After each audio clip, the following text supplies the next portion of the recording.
শ্ৰদ্ধাৰ সাংবাদিক বন্ধুসকল, চামতা আঞ্চলিক ক্ৰীড়া সংঘৰ এই মুকলি ক্ৰীড়াংগনলৈ আপোনালোকক স্বাগতম জনাইছোঁ।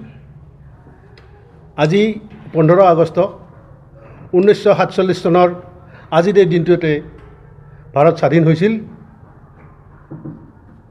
এই ভাৰত স্বাধীন হোৱা আজিৰ দিনটোত আমি নৱৰাম বৰ্মন সোঁৱৰণী ফুটবল প্ৰতিযোগিতাৰ আজি প্ৰেছ মিট এখন অনুষ্ঠিত কৰিছোঁ। প্ৰথমে প্ৰেছ মিট আৰম্ভ কৰাৰ প্ৰাক মুহূৰ্তত আপোনালোকলৈ আমি যাচিছোঁ এই 80 সংখ্যক স্বাধীনতা দিৱসৰ উষ্ম আদৰণি।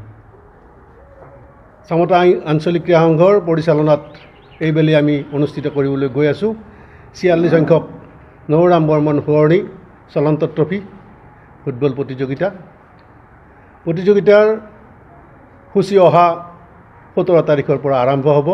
প্ৰতিযোগিতাৰ উদ্বোধনী খেল হ'ব অহা 17 তাৰিখ সোমবাৰে আবেলি 3 বজাত। প্ৰতিযোগিতাত এইবেলি 12টা দলে যোগদান কৰিছে। প্ৰতিযোগিতাত যোগদান কৰা দলসমূহৰ নামবিলাক আপোনালোকক মই অলপ পিছতে ঘোষণা কৰিম। তাৰ পাক মুহূৰ্তত আমাৰ এই সংঘৰ লগত জড়িত ইতিমধ্যে স্বৰ্গগামী হোৱা সংঘৰ প্ৰতিগৰাকী আমাৰ কৰ্মকৰ্তা সভাপতি সম্পাদককে আমি আজিৰ এই মঞ্চৰ পৰাই শ্ৰদ্ধাঞ্জলি নিবেদিছোঁ।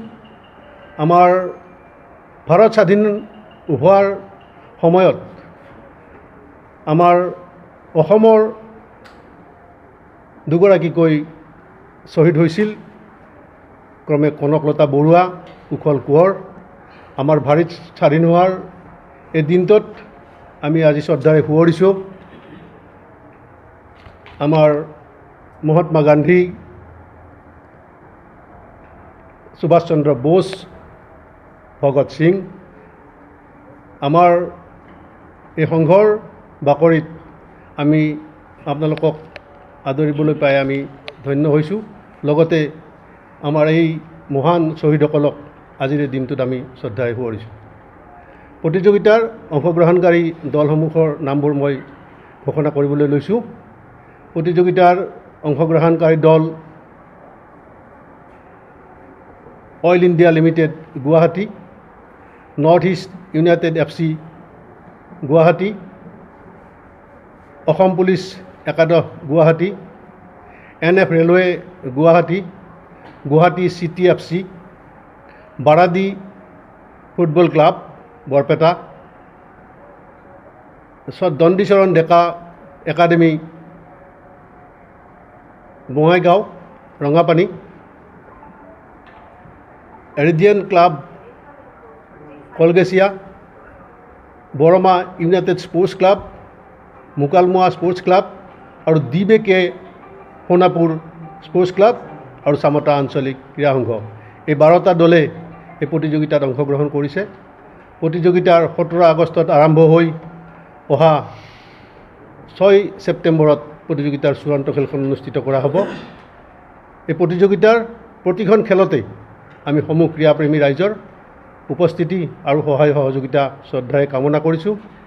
এই প্ৰতিযোগিতাখন আমি এই মুকলি ক্ৰীড়াংগনতে আজি বহু বছৰৰ পৰা চলাই আহিছোঁ।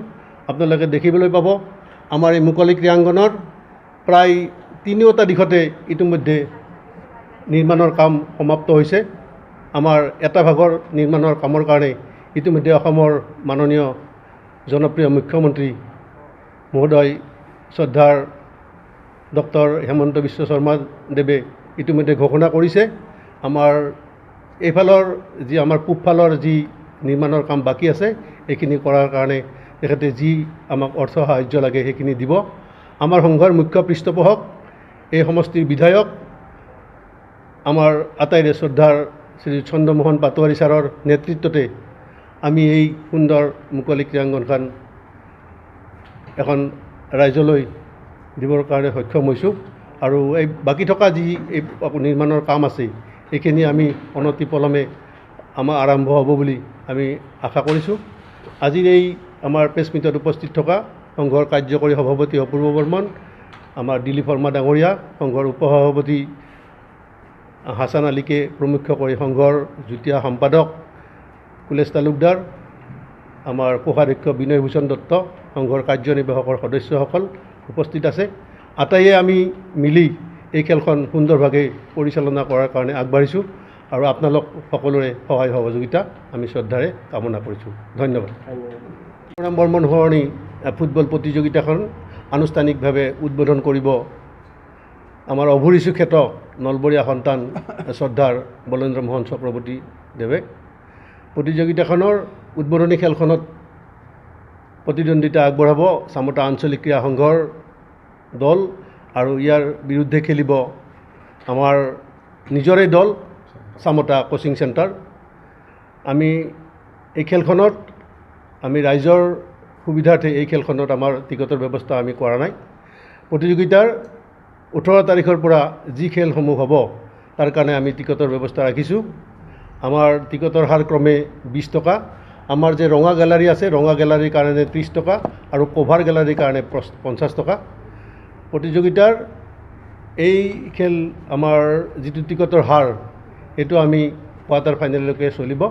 তাৰপিছত পৰ্যায়ক্ৰমে হয়তো এই প্ৰতিযোগিতাৰ ঋতু চাই জনপ্ৰিয়তাটো চাই টিকটৰ হাৰ বাঢ়িব পাৰে, কাৰণ দলসমূহ অসমৰ আটাইতকৈ ভাল ভাল দলসমূহ আমি আমন্ত্ৰণ কৰি আনিছোঁ আৰু দলসমূহৰ লগত যথেষ্ট পইচা পাতি খৰচ হয়, সেইকাৰণে টিকটৰ হাৰটো হয়তো পিছলৈ বঢ়াব লগা হ'ব পাৰে। আৰু কিন্তু এইবাৰ আমি আমাৰ যিখিনি এতিয়ালৈ আমাৰ যিখিনি প্ৰতিযোগিতাৰ যিখিনি মানে আগবাঢ়ি আছে আৰু প্ৰতিযোগিতাৰ এই দলসমূহৰ যি জনপ্ৰিয়তা, এই জনপ্ৰিয়তাৰ প্ৰতি লক্ষ্য ৰাখি এইবেলি খেলখন হয়তো আমি ভালকৈ চলাব পাৰিম বুলি আমাৰ এটা ধাৰণা হৈছে। দৰ্শকৰো আমি যথেষ্ট সঁহাৰি পাম বুলি আমি আশা কৰিছোঁ। প্ৰতিযোগিতাৰ দুখনকৈ ছেমিফাইনেল আমি নৈশালকত অনুষ্ঠিত কৰিম। সেই দুখন ক্ৰমে 3 ছেপ্টেম্বৰ আৰু 4 ছেপ্টেম্বৰত হ'ব। প্ৰতিযোগিতাৰ চূড়ান্ত খেলখন 6 ছেপ্টেম্বৰত হ'ব সন্ধিয়া 6 বজাত, আৰু বাকী প্ৰতিযোগিতাৰ খেলসমূহ আমাৰ দিনৰ ভাগতে হ'ব। আবেলি 3:30 মানৰ পৰা আমি আৰম্ভ কৰিম বুলি ভাবিছোঁ। এই প্ৰতিযোগিতাৰ প্ৰতিখন খেলতে আমি ক্ৰীড়াপ্ৰেমী ৰাইজৰ উপস্থিতি আৰু সহায় সহযোগিতা কামনা কৰিছোঁ।